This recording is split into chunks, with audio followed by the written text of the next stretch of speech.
Welcome to the 20 ingredients of an outstanding downtown. You're ready to make your downtown an outstanding destination. We're going to show you the 20 ingredients that can help you do that. There are three main parts to this video series. The first one is what property owners would be charged with doing.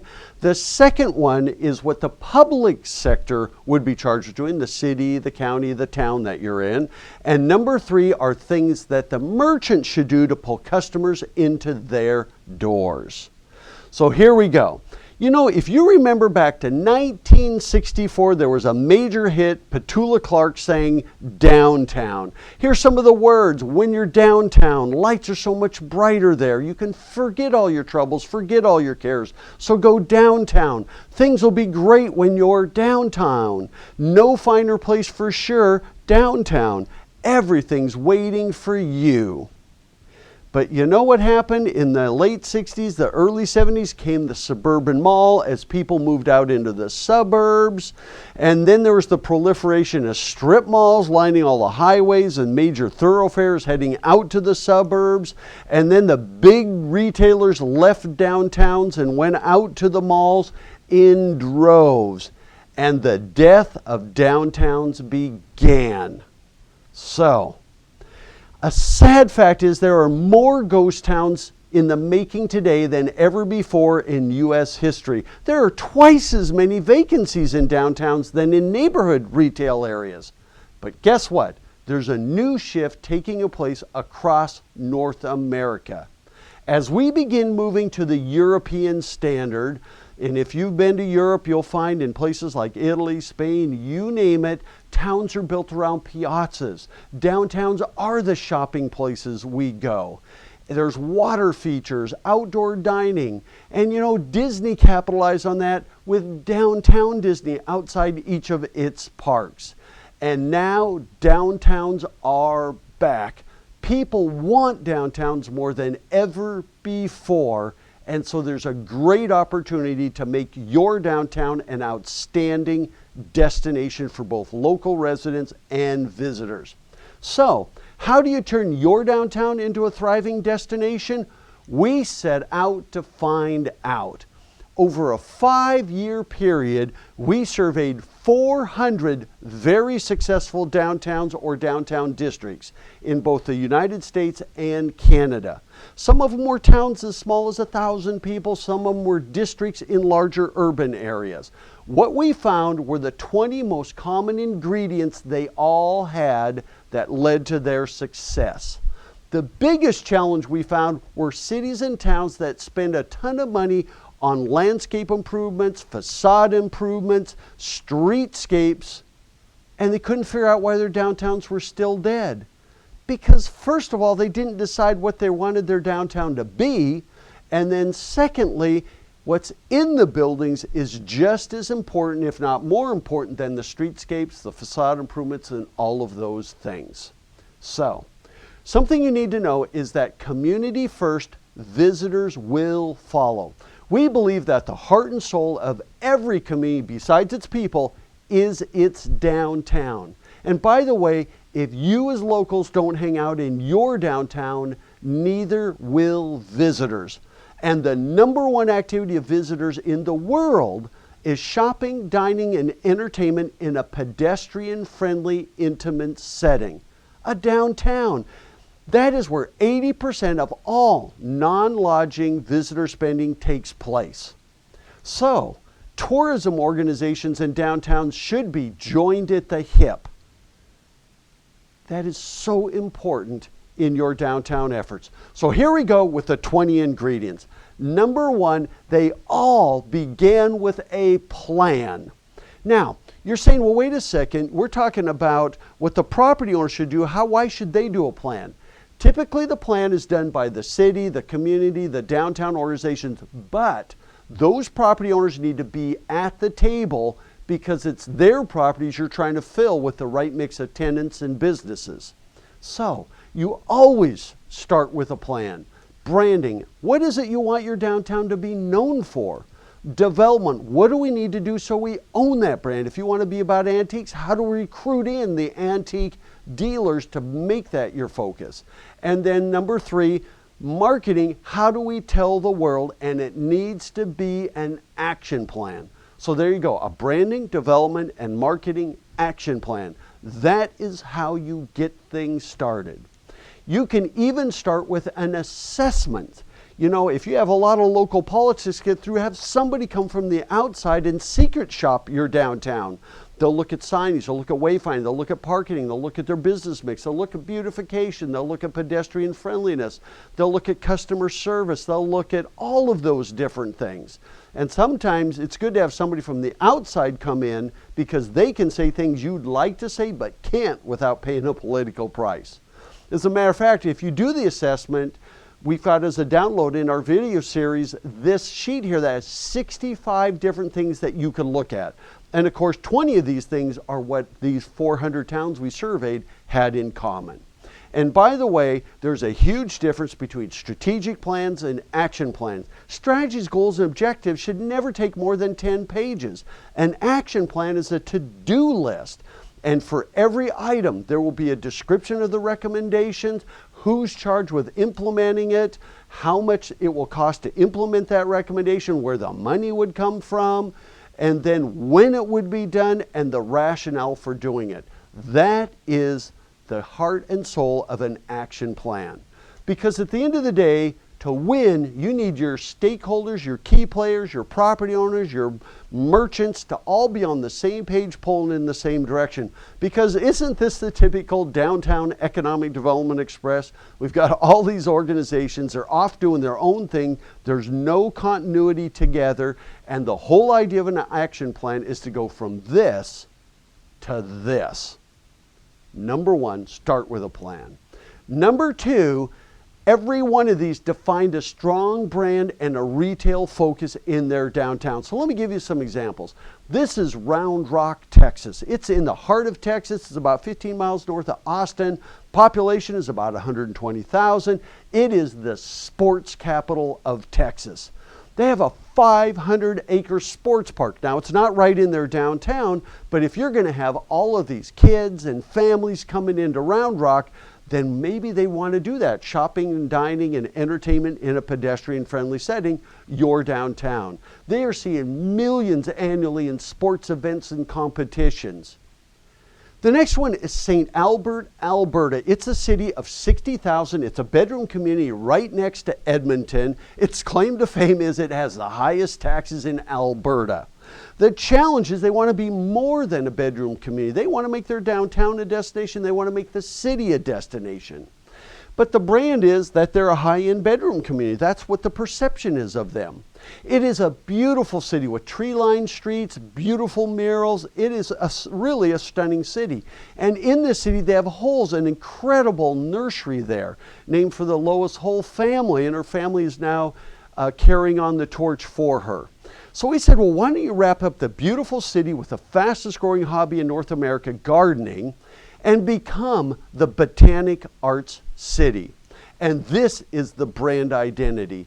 And because they decided to become and embrace the Botanic Arts City, Holes built a $130 million gardening center there. It's called the Enjoy Center. It is fabulous. You know, even the tulip things that you see here actually take rainwater and recycle them then into this nursery. It is the nicest nursery and garden center in all of Canada, if not North America. It is amazing what they have done. It is stunningly beautiful. And people now drive 2, 3, 4 hours to go to Holes. And even in the winter, they can clear out all these things and they can host trade shows and conventions and educational seminars, you name it. And not only is it gardening, they also have incredible outdoor furnishings, and they have a great grocery store there with all kinds of incredible organic foods, and they even have the water garden, a spa in the Enjoy Center. So here's the scoop. The look and feel of their brand looks like these. They're doing a series of these posters here. Cultivate your own masterpiece. You know, here's another one here. Cultivate the musician in you. You know, cultivate the chef in you. I mean, on and on of the ways you could use that word for gardening. Cultivate the athlete in you. the kid in you, the gardener in you, and they can put these posters up all in their city hall, the library, everywhere about cultivating life in St. Albert, Alberta. It's a place to cultivate your dreams. So you just saw some concepts, but these are already in their downtown. You can see the pole banners here and here, all about cultivating life in St. Albert. It's amazing what they've done, and the downtown is following suit with the community-wide brand. Even in their downtown, there's a kiosk that has their brand promise written right on it. So anybody coming downtown can see what St. Albert is about. And here you can see, cultivate the musician in you. You know, even at their visitor information center, you can see in the foreground of this photo, a bicycle rack that's shaped like a leaf. They're working on their wayfinding system right now, and they might have signs that look like this. Isn't that cool? But here's the scoop. If you're gonna talk the talk, don't you think you need to walk the walk? So their downtown did an incredible program with the city. The city said, you know what, if any downtown merchant will spend up to $5,000 on beautification, we'll pay 50% of it, up to $2,500. And so let me give you just one example. This is the Thomas Coffee House. He'd been there for several years, and he decided, you know, I'm going to take advantage of this. And he actually changed the name of his coffee shop. So here you're seeing it before, and this is after. His retail sales went up 400%. I was talking to the mayor of St. Albert. He said, I can't ever even get a seat in there. He's so busy. That's how important it is. If you're going to talk the talk, you better walk the walk. And beautification is a great way to do it. So talk about the downtown embracing the beautification plan. As they start to plant street trees here, you're seeing them during the winter months. And as more and more businesses add beautification and recognize and support and reinforce the Botanic Arts brand. You know, now they're home to the International Children's Festival right in their downtown. And by the way, St. Albert's has won national and international awards for their branding program. The local St. Albert Botanic Park is now a partner with the downtown and with the brand. And even local restaurants will go down to their farmers market, which is right in the heart of downtown, wearing the chef's hat, and then buying local produce and things for the dinners they're going to cook that very evening. Even the gateway into St. Albert went from this to this. That's how important having a focus in your downtown is.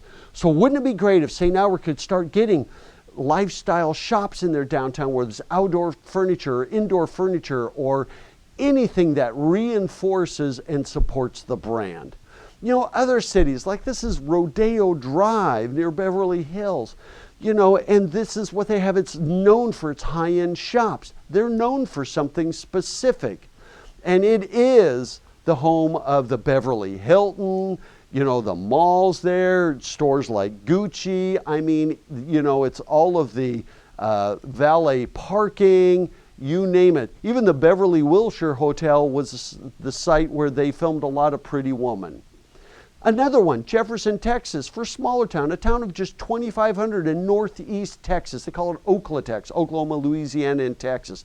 Population is just 2,500, but in their downtown, they have 120 antique dealers, actually 125 antique dealers. That's an antique dealer for every 20 residents in the town. And people are driving 4 hours from Dallas to go to Jefferson. And it's amazing what they've done. As a matter of fact, they're driving so far and spending the night that they are now the B&B capital of Texas. It's amazing what you can do when you have a focus in your downtown. I'll give you another example. This is Jackson, Wyoming. 12,000 people live in the area. You know, their brand is the home of Western living. You know, it's the cowboy and Indian bronze sculptures, the sheepskin rugs, the pine pole furnishings, anything that's kind of promotes mountain living and that type of art. Beautiful photographs of the Grand Teton Mountains. And in their downtown, they have 110 galleries and Western living shops. Talk about living the brand. And the result, they now host 4 million visitors a year. As a matter of fact, one of the most asked questions to visitors coming into Yellowstone National Park way up in Montana is, what's the quickest way to Jackson? It now hosts more visitors than the 2 national parks. That's the power of a narrow focus in your downtown. Another great example is Leavenworth, Washington. Population, just 2,500. They are Washington's Bavarian village. The foundation is key to authenticity and artisans. As a matter of fact, they made this up.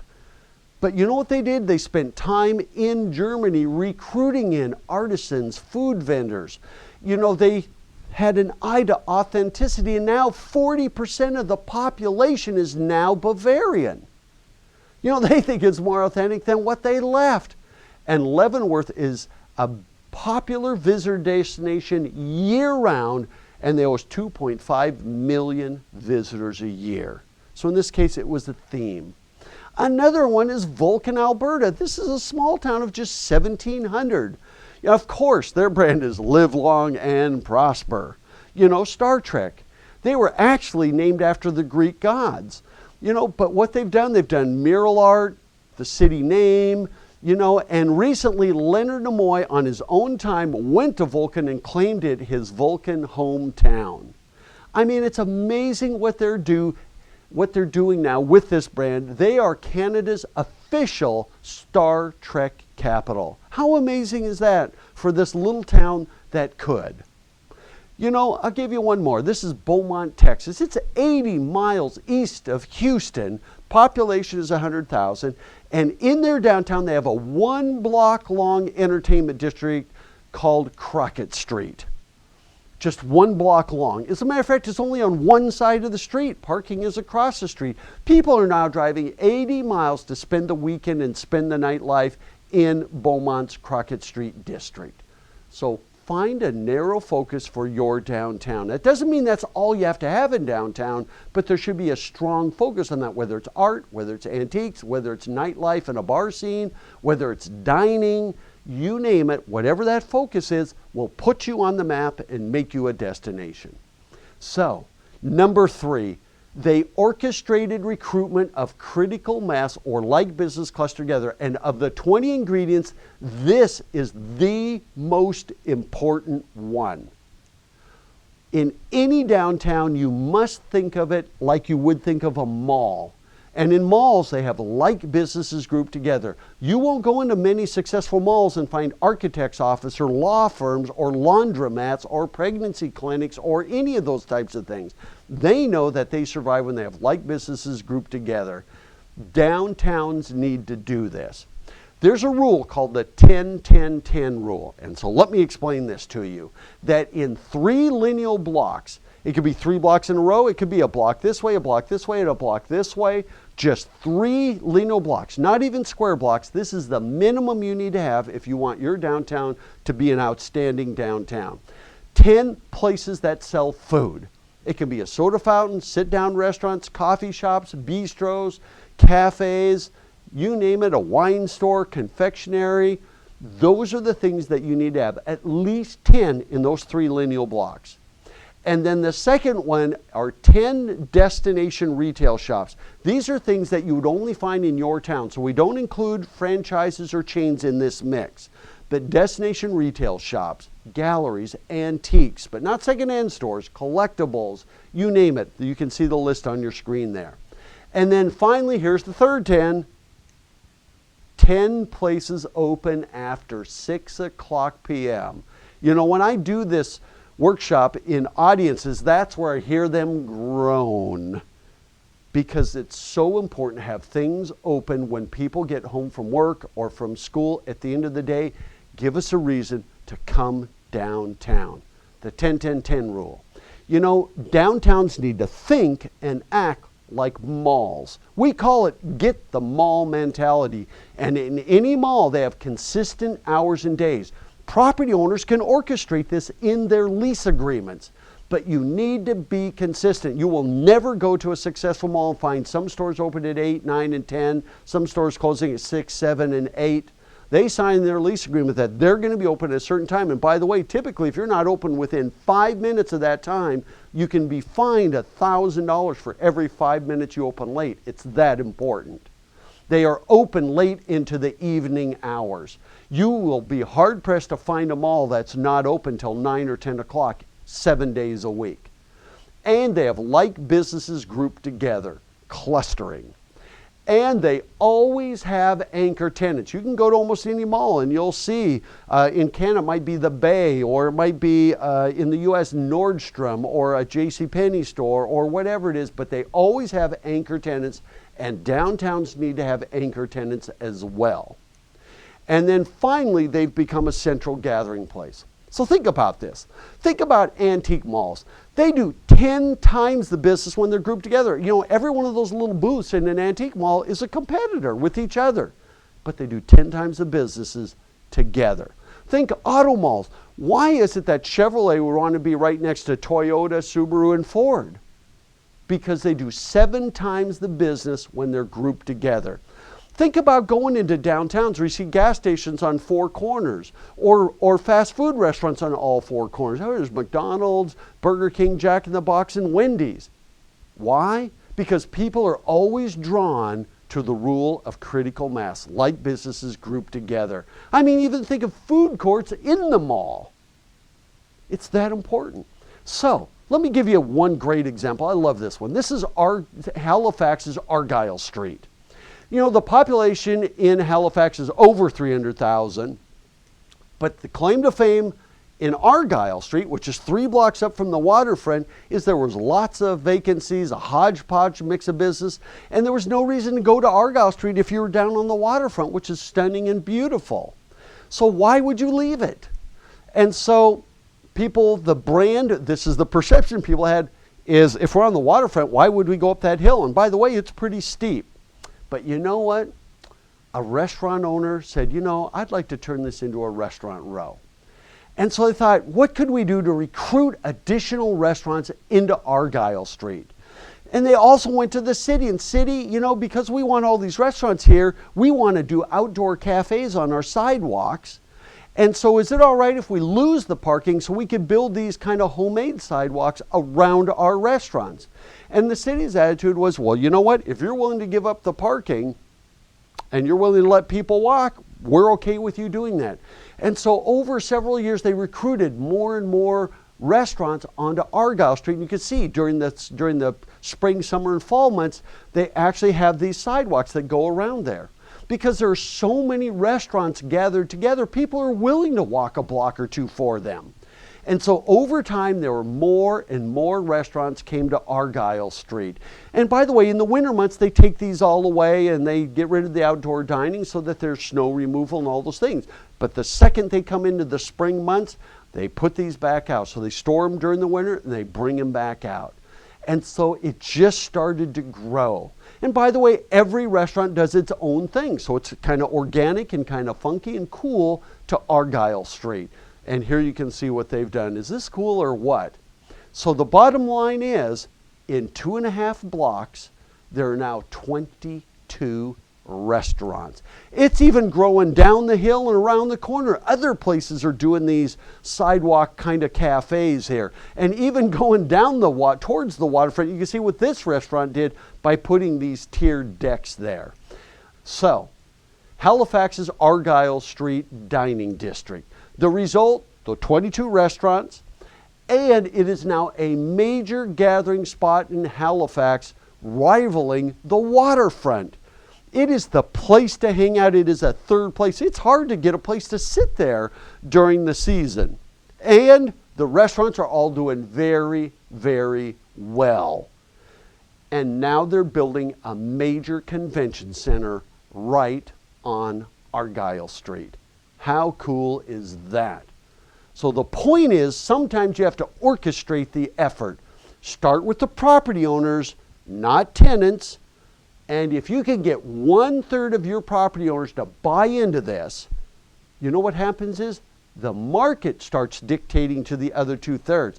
Gee, I have an insurance agency downtown, but you know, I could make more money leasing that to a gallery, and I'll move my business upstairs or to another part. So you can have a destination retail area of your downtown and a neighborhood retail of your downtown where you do have your banks and pharmacies and shoe repairs and all of those things. And by the way, it's not that you can't have any of those. You just need to make sure that you have a critical mass of like businesses.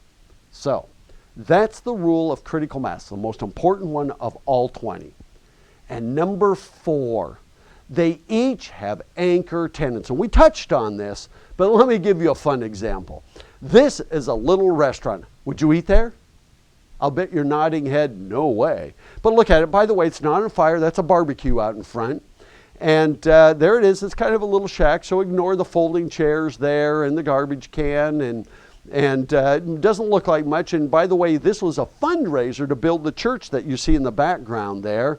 And ignore the cardboard boxes out on the lawn. Here's our host. He's out there manning the barbecue, and you can walk up to the door, and you can see it gets a little greasy from all that barbecue smoke. So would you eat there? Well, let me take you in.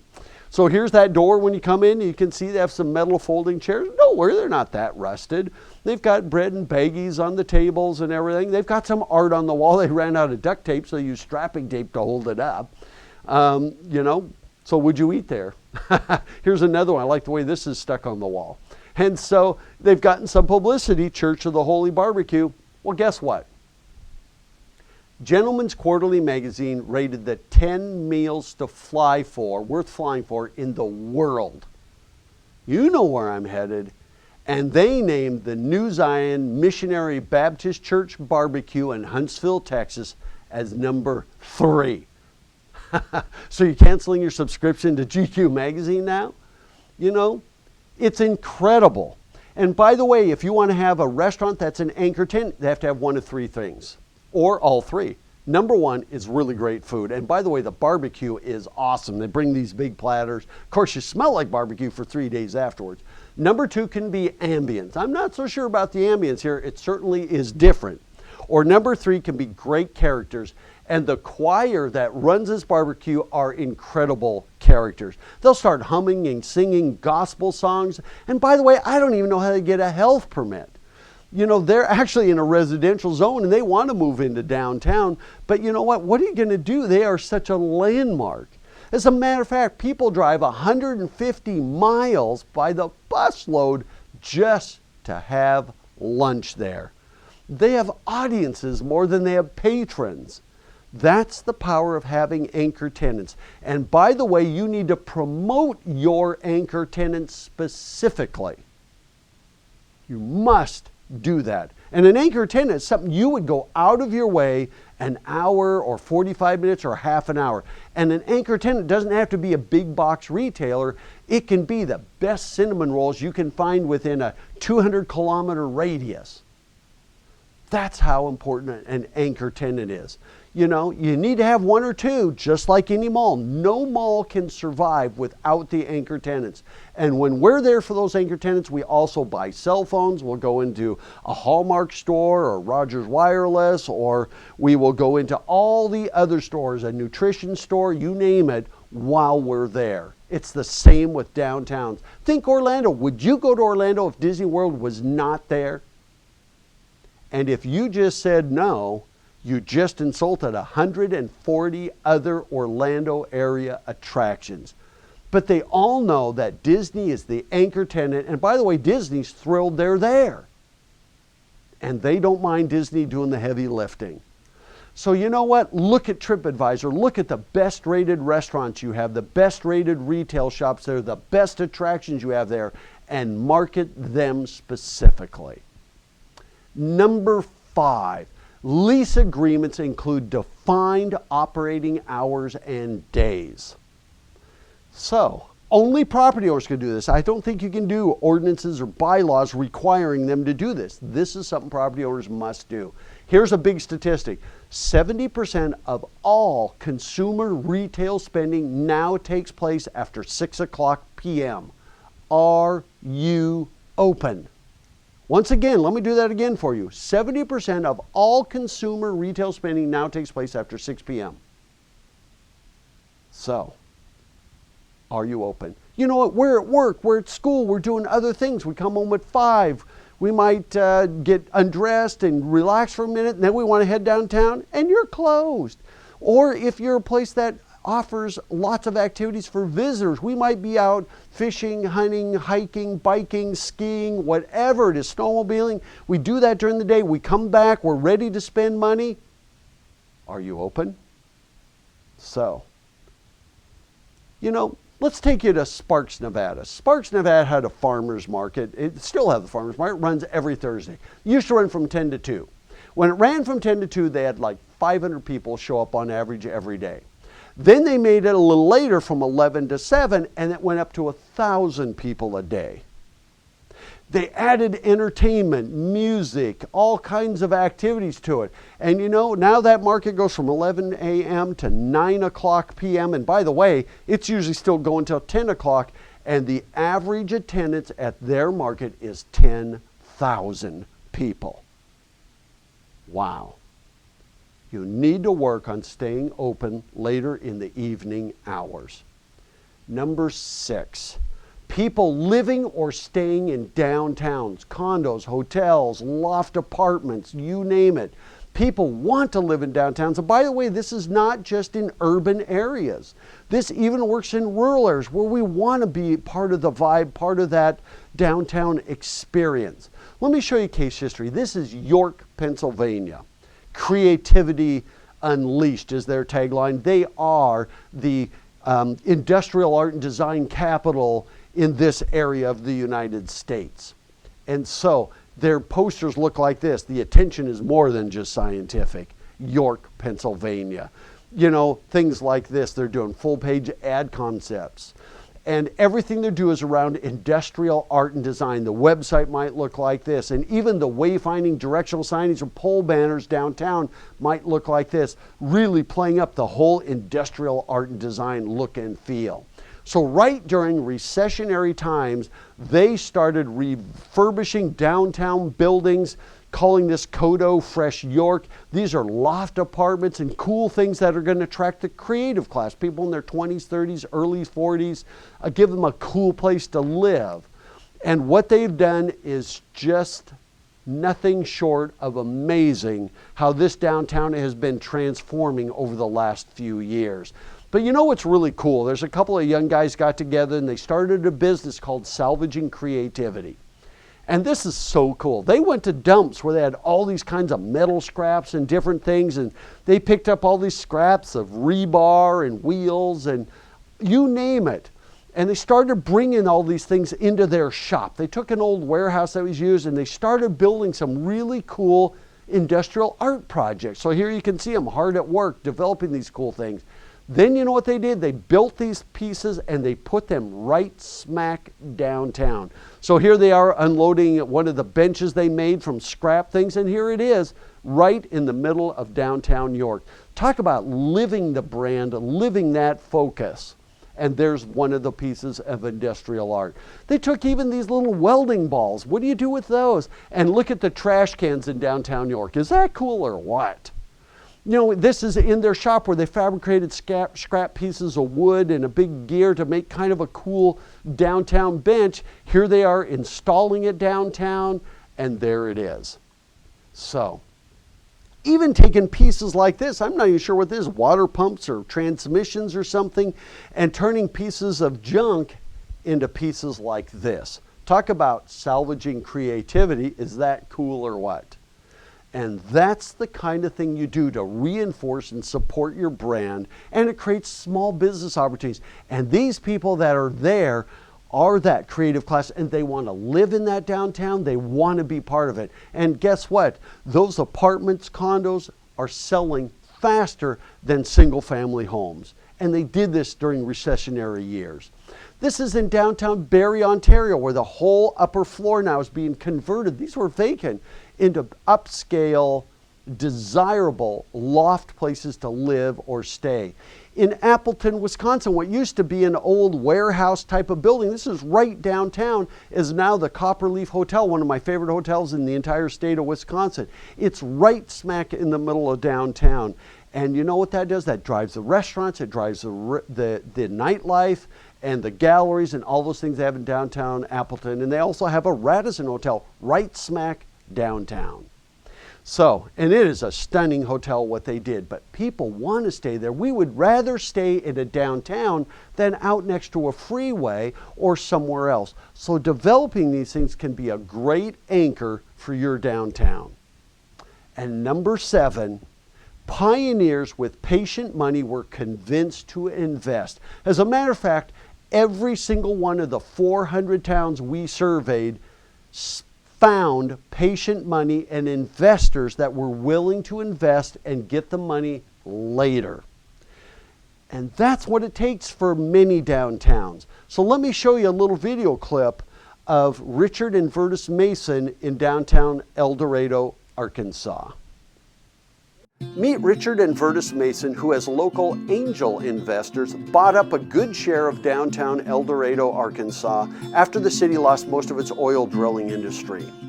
Over several years, they turned the downtown into one of America's most charming downtowns, full of life, great small shops, historic sleeping quarters, and great restaurants.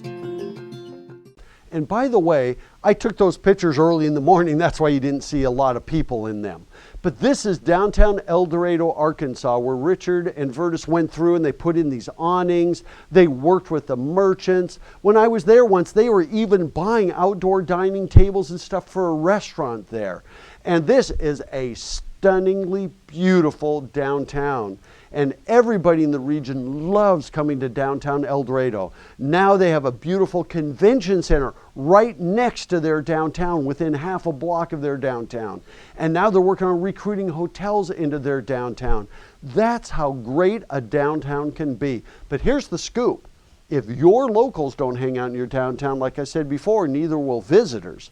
And so this is about attracting the locals, and us as visitors love following you. Isn't this beautiful? They've done an amazing job there.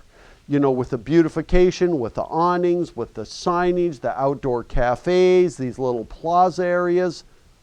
It's amazing what you can do, but it does take people with patient money that are willing to invest. Kind of a, if we build it, they will come, which does work.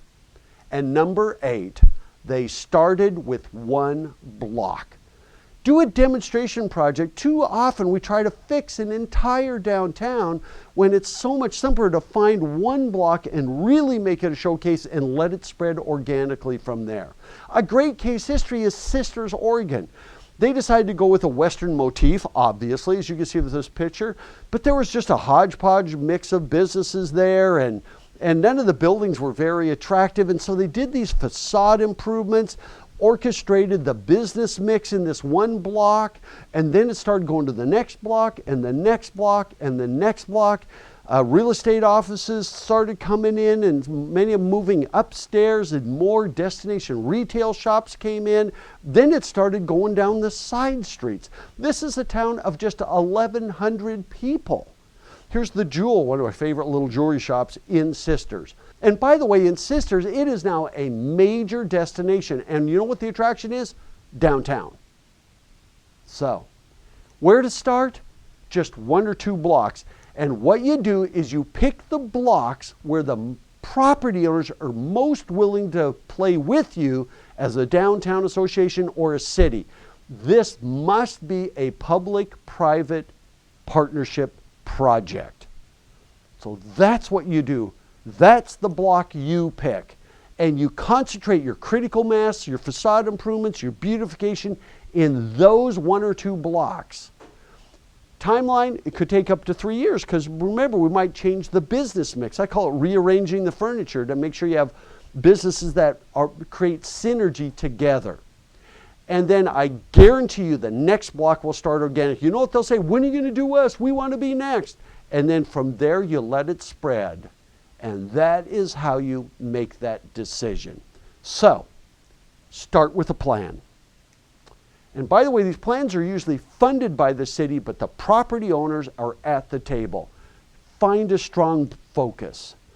Orchestrate the critical mass in that 1 or 2 blocks to start in your downtown. Find and recruit your anchor tenants and market them. Work on lease agreements to have consistent hours and days. And recruit lodging or downtown residential not on the street level, by the way, that should always be upstairs. And then find and recruit pioneers with patient money, and then start with one block. And these are driven by your property owners. So, up next, we're going to talk about the public sector to-do list. We'll see you shortly.